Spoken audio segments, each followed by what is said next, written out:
Mesdames, Messieurs, bonjour à toutes et à tous, bienvenue au journal. Le Burkina et la Banque africaine de développement BAD passent en revue les différents projets financés par la banque et mis en œuvre. 16 programmes qui prennent en compte les préoccupations de développement du pays revisités à la veille d'une visite de la BAD à Ouagadougou. Une figure de la lutte anti-apartheid vient de s'éteindre. Ahmed Kathrada, compagnon de cellule et de lutte de Nelson Mandela, est décédé aujourd'hui à l'âge de 87 ans à Johannesburg. Il avait pris une part active aux négociations qui mirent fin au régime de l'apartheid. Mais tout d'abord, satisfaction générale à l'issue de la visite d'amitié et de travail du président du Faso à Khartoum. Au terme de ce séjour au Soudan, Roch Marc Christian Kaboré et Omar El-Béchir se sont engagés à renforcer la coopération entre les deux pays. Une coopération dont les grandes lignes ont été tracées par les chefs de la diplomatie burkinabé et soudanais. Reportage de nos envoyés spéciaux Ibrahim Sombier et Aimé Solange Guigma. Au terme de cette visite d'amitié et de travail du président du Faso à Khartoum, les deux chefs d'État se sont accordés sur un certain nombre de points.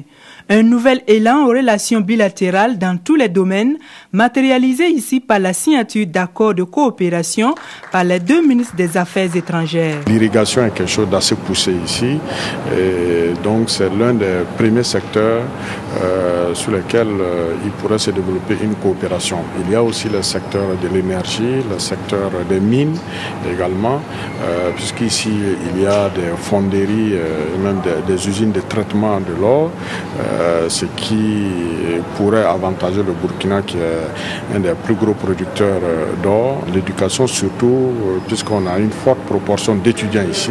Et le Soudan aussi est intéressé à envoyer des étudiants au Burkina pour venir apprendre le français. Le président Omar El-Béchir s'est engagé à fournir le soutien logistique nécessaire au Burkina pour le transport du contingent burkinabé basé au Darfour et s'est réjoui de la décision du retrait du dit contingent suite à l'évolution sécuritaire dans chacun des pays. Roch Marc Christian Kaboré s'est réjoui de l'exemplarité des liens d'amitié et de fraternité qui existent entre les deux pays et a salué les efforts de sortie de crise dont a fait preuve le Soudan. Pour moi encore de saluer le processus de dialogue national qui a été engagé, qui pose les bases d'une paix durable, condition sine qua non du développement du Soudan. C'est un exemple que nous notons, c'est un exemple pour l'Afrique. Si nous voulons tourner la page des guerres et des batailles rangées, pour nous tourner résolument vers le développement. Pour sa part, Omar El-Béchir s'est félicité du soutien du Burkina en faveur de la levée des sanctions économiques, de l'annulation des dettes et les questions relatives à la Cour pénale internationale. Les deux chefs d'État ont également apprécié l'évolution positive des travaux de la commission mixte de coopération dont la dernière session s'est tenue du 23 au 24 août 2016 à Khartoum. C'est sur une invitation du président du Faso à son homologue soudanais à effectuer une visite d'amitié et de coopération que les deux hommes d'État se sont dit au revoir. Au cours de sa visite au Soudan, le chef de l'État burkinabé s'est entretenu avec plusieurs personnalités et échangé avec les représentants de la communauté burkinabé dans ce pays. Outre le président Omar El-Béchir, Roch Marc Christian Kaboré a eu un entretien avec le vice-président et premier ministre soudanais Bakri Hassan Sali. Reportage Aimé Solange Guigma.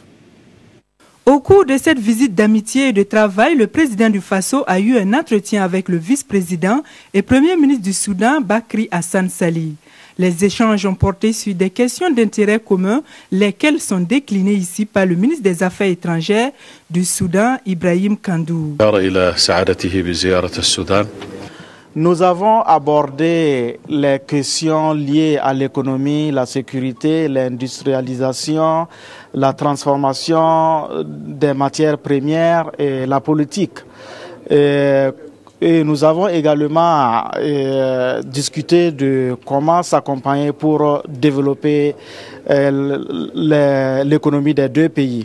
Roch-Marc Christian Kaboré a également reçu une délégation de la diaspora burkinabé et les étudiants burkinabés au Soudan qui ont exposé leurs préoccupations et soumis leurs doléances au président du Faso. Nos préoccupations se résument à l'établissement des passeports. Et sur ce point, il nous a rassurés de la résolution prochaine du problème. Et il nous a fait savoir que ils ont vraiment pris quelques entretiens avec le gouvernement soudanais pour ouverture d'une ambassade du Burkina Faso au Soudan. Nous avons aussi lu une lettre de la part de la communauté burkinabé au Soudan. Cette lettre condamne fermement les attaques perpétrées par les terroristes dans notre pays. Des préoccupations qui trouveront bientôt des réponses avec l'ouverture prochaine d'une représentation diplomatique au Soudan. Nous allons le faire assez rapidement pour deux raisons essentielles.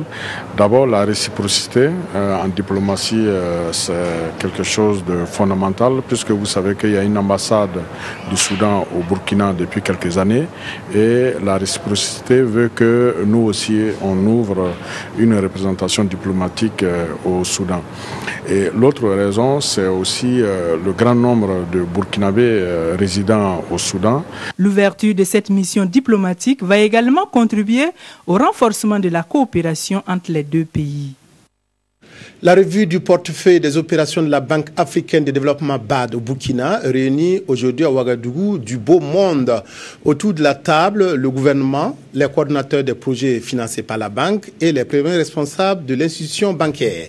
Une rencontre qui permet de faire le bilan des différents projets mis en œuvre et de relever acquis et insuffisances. Reportage Issa Kafando, Maïmouna Traoré. La revue du portefeuille de la Banque africaine de développement au Burkina Faso se fait tous les 3 mois. Il s'agit de passer en revue les projets et programmes financés par la banque afin de détecter les insuffisances et proposer des solutions pour améliorer les performances. C'est l'occasion d'un échange généralement très franc parce que nous parlons, j'allais dire, en famille. Et là, on peut sortir tous les problèmes pour essayer d'y trouver des solutions. Au bout de ces discussions, nous avons un plan d'action et à chaque revue, nous vérifions si le plan d'action de la revue précédente a été bien réalisé ou bien s'il y a eu des manquements ou des retards et à ce moment-là, on ajuste. Au Burkina Faso, la BAD finance 16 projets dans les domaines des infrastructures, de l'eau et de la création d'emplois avec une enveloppe d'environ 300 milliards de francs CFA. Elle projette aussi s'investir dans l'agriculture et l'énergie les années à venir. La Banque africaine de développement travaille à s'inscrire dans les politiques de développement de notre pays. Et c'est pourquoi la banque travaille actuellement à accompagner le Burkina Faso dans la mise en œuvre du plan de développement économique et social. Et la rencontre que nous tenons ce matin réunit tous les chargés de programme, tous les coordonnateurs de programme. Et c'est une rencontre qui a un intérêt certain. Cette rencontre se tient à la veille d'une mission de la BAD au Burkina Faso pour préparer le document de référence de la banque pour les 5 prochaines années.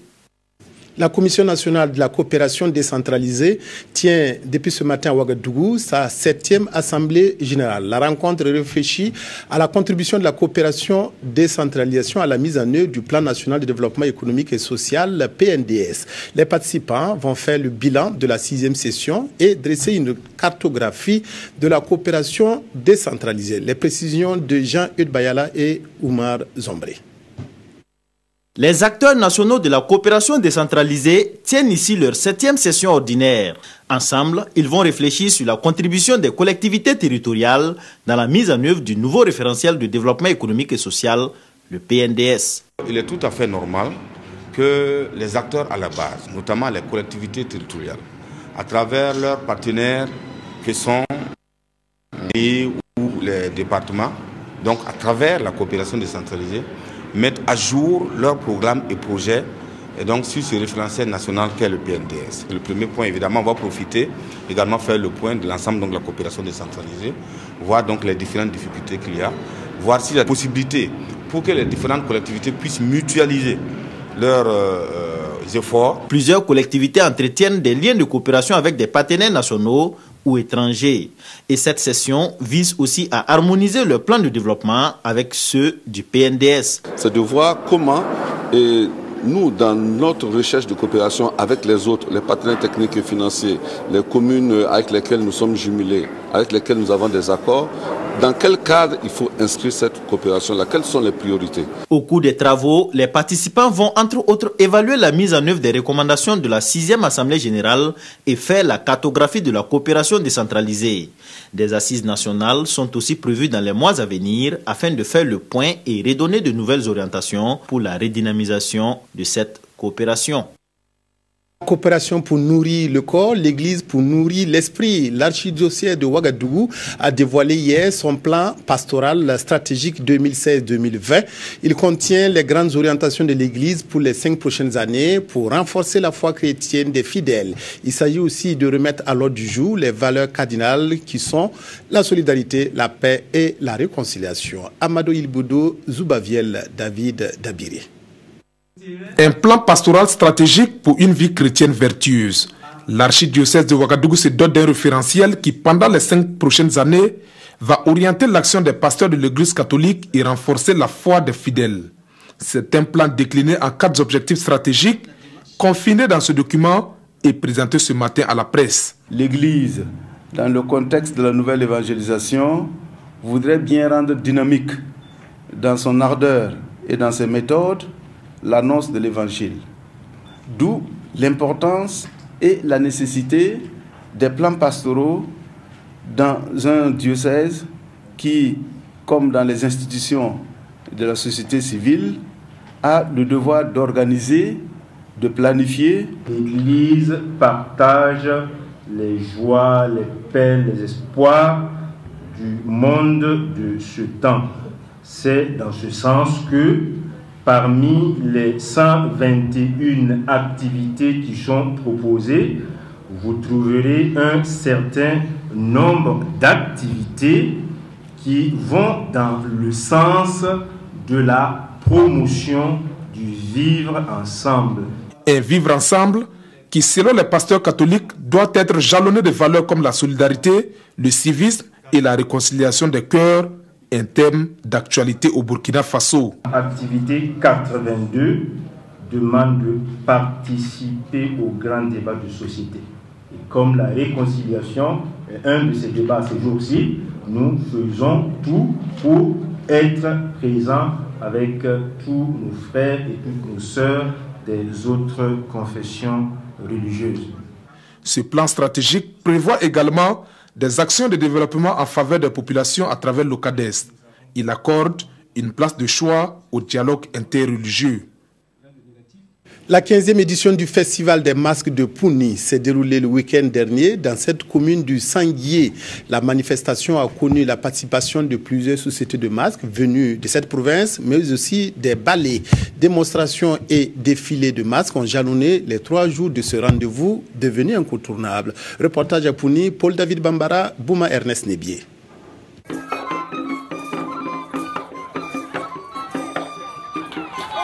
Des prestations de masques qui forcent l'admiration. Nous sommes à la 15e édition du Festival de masques de Pouni dans la province du Sanguier. Créé en 1990, ce festival draine du monde tous les 2 ans. Le Festival des masques de Pouni ne doit pas disparaître et ne peut disparaître, car les villages se le sont appropriés. Le Festival de Pouni, m'a dit monsieur le ministre, a résisté et il existe. C'est lui qui a bravé beaucoup de difficultés, mais il a refusé de mourir. Et il est là aujourd'hui et je tiens à ce qu'on lui dise merci. Venus des villages des communes de Pouni et de Zamou, les masques rivalisent ici du talent.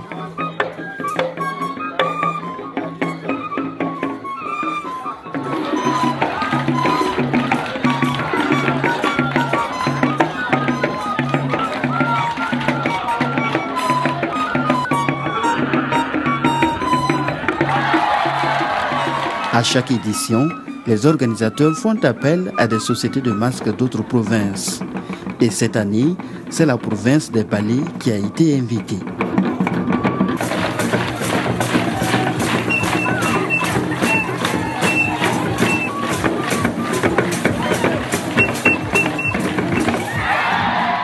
Nous sommes à notre première participation et nous en sommes fiers. On a été bien accueillis. Nous sommes venus avec plusieurs variétés de masques. Le Festival des masques de Pouni fait partie des grandes manifestations culturelles de la région du Centre-Ouest. Et son promoteur Ido Babou Jean-Pierre invite tout le monde à soutenir son organisation pour sa pérennisation. Pas de sujet d'actualité qui suscite l'emballement de mes confrères ce mardi. Toutefois, le début du procès de l'attaque de la poudrière de Yimdi et le dialogue politique au Gabon retiennent l'attention. La revue de presse est signée Toboum Evelyne Dabiré. Complot militaire, désertion à l'étranger en temps de paix, détention illégale d'armes à feu, violence et voies de fait sont les chefs d'accusation auxquels 22 ex-RSP devraient répondre, annonce l'observateur Palga. Le procès de l'attaque de la poudrière de Yimdi débute ce 28 mars et certains des accusés étaient déjà à la barre lors du procès Madi et compagnie, annonce ce journal qui rappelle que c'est le 22 janvier 2015 que la dite poudrière avait été attaquée. Autre sujet analysé par vos quotidiens, le dialogue politique prôné par le président Bongo au Gabon. 7 mois après le scrutin, la crise au Gabon est loin de connaître son épilogue, écrit Le Pays.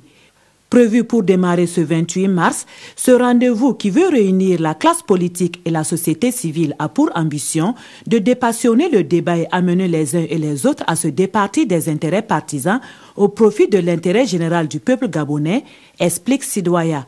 En d'autres mots, précise Le Pays, ce dialogue veut sortir le Gabon de l'impasse.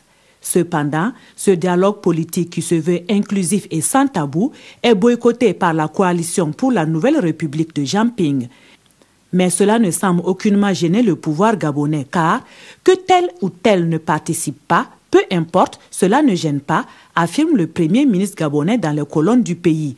De quoi émettre de sérieux doutes sur l'atteinte des objectifs de ce prétendu dialogue pour l'unification, estime Sidoya, surtout que, poursuit ce journal, le camp au pouvoir admet que certains membres du gouvernement participent aux négociations au nom des partis dont ils ont été exclus.